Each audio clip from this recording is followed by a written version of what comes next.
Jackson Wang 王嘉爾係成功立足全球樂壇嘅華人巨星，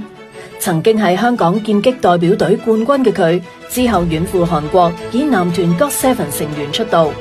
憑住精湛實力迅速躋身全球頂流行列。佢多次喺國際音樂舞台創下歷史，係第一位登上美國 Coachella 主舞台嘅中國 solo 歌手。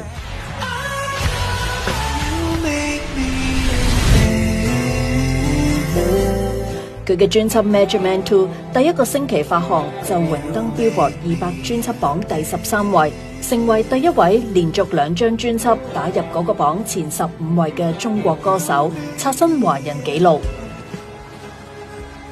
近期舉行嘅世界巡迴演唱更加橫跨北美同拉美5國10城，仲成為第一位登陸里約熱內盧開體育館歌唱嘅亞洲藝人。除咗喺音樂領域嘅成績之外，作為 Team Wang 嘅創始人，佢一步一步咁成為新世代亞洲文化嘅領軍人物，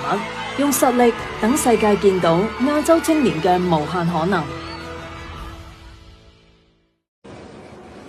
好多謝行政長官李家超先生頒呢個獎俾我，咁同時都好多謝星島集團嘅蔡家贊主席。咁身為一個 artist 同埋一個 creator， 咁我覺得可以通過唔同嘅文化喺演藝界被視為一個創新、有熱誠、有遠見、有影響力嘅人，其實我覺得係過獎同埋我好感恩同埋好榮幸嘅。咁同時咧，呢份肯定其實對我嚟講好有意義。同時都係一個我非常大嘅動力，